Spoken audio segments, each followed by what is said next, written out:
accidentally building an android boy perfect for May, when they thought they were just building a digital boy.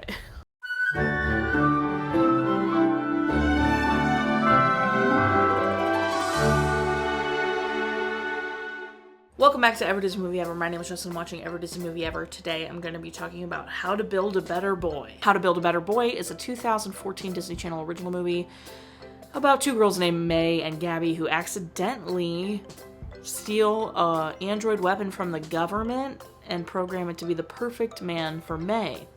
It is directed by Paul Hoen, cinematography by David A. Makin, editing by Don Brochu, music by Kenneth Burgomaster, and it's written by Jason Mayland. The film stars China Anne McClain as Gabby, Kelli Berglund as May, Marshall Williams as Albert, Matt Shively as Bart, Noah Centineo as Jaden, and Ashley Argota as Neva.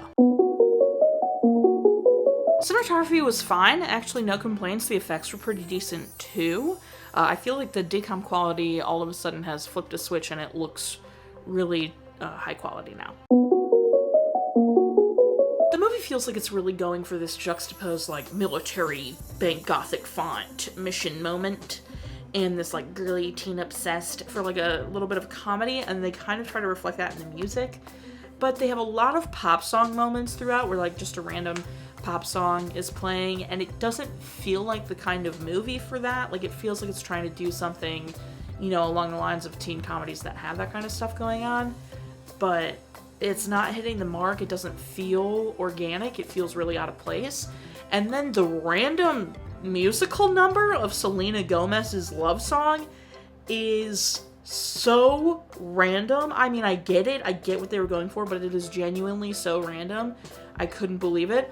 Aubrey was freaking out because the guy playing the ukulele, Marshall Williams, was, like, actually moving his fingers, and it looked very convincing, and Aubrey was shook because a lot of the time that's, like, his biggest complaint about any musical anything is they're not moving their hands even remotely accurately, but it looked like he was actually playing, and Aubrey could not believe it. He was shook to his core. What an opening this movie has. You think these criminals are going to get arrested, and then it's May and Gabby.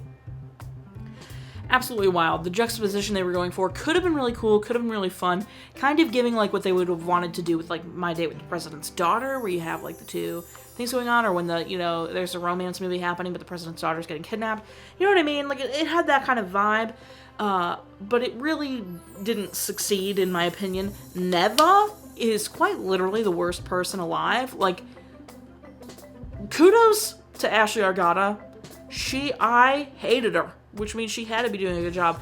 But I also just, like, it was also unbelievable. Although I know people can be really nasty and really mean and really evil, but I just feel like it was so pushed past a mark of believability. I feel like this is a tired, you know, it's a very tired stereotype. The mean girl who's just into her looks and just into being homecoming queen and stuff like that.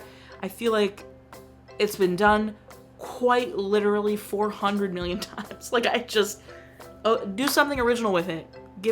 Make her more interesting to me. You know what I mean? Like, she was just so awful. And I was like, I get it. She's awful. I'm over it. You know, like, whatever. There's a million other things going on.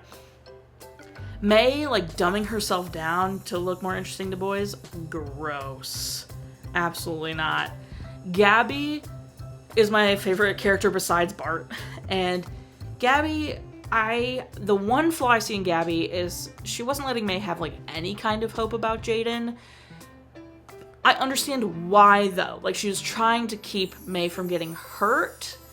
Not saying that's a good excuse for it, but Gabby's only crime in this movie is, like, telling May that, like, there's no shot Jaden would be interested in her, even though, like, if Jaden was smart, he would be interested in her, and he was. He's actually very smart. He was very interested in her and did want to ask her to homecoming.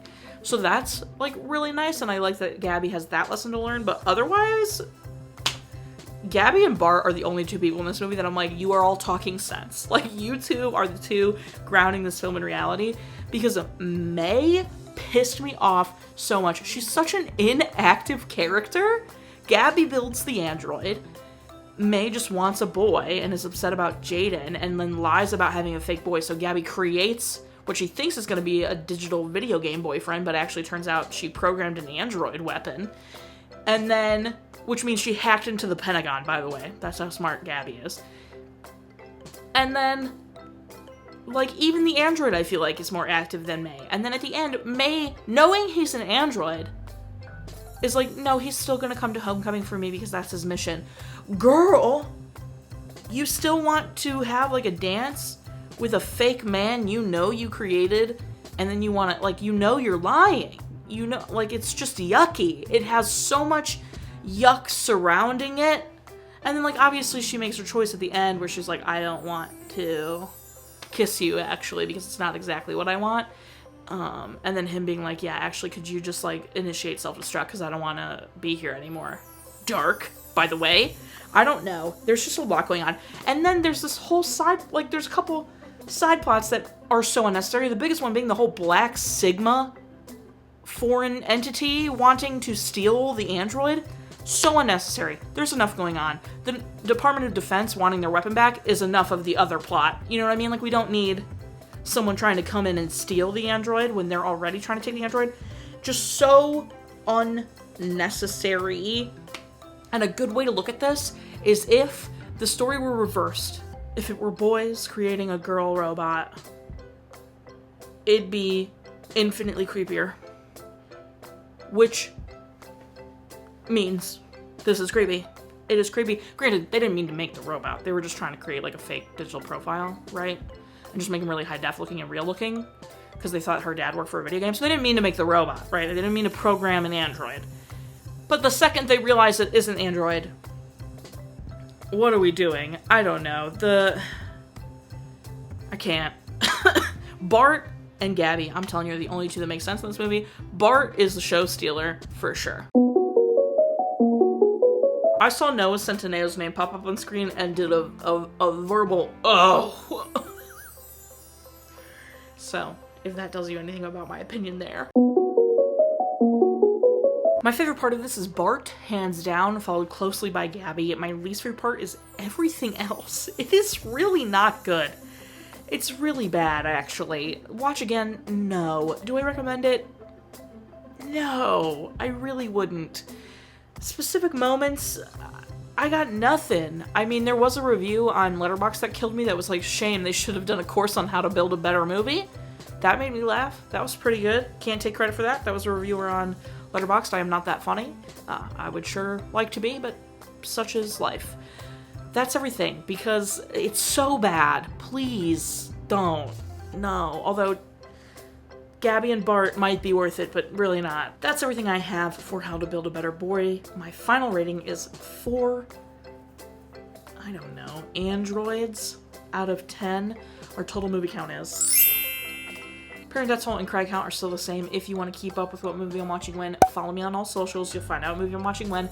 I put out videos every Monday and Friday and sometimes Wednesday. Join Patreon. I got a tier starting at just $1 where you get every video a week early, a coupon code for merch, and exclusive merch access. Tiers above that, you get daily trivia, monthly postcards, bonus content. You get new merch every time there's a new merch design and signed by me, etc. Buy merch. Merch is great, merch is grand. Until next time. Comment, like, subscribe, but I'm not in charge of your life. You are, so do you, and don't be the Black Sigma people about it, I guess? Or never. Shout out to her. Has she been in anything else? I really think she needs to be, because holy hell.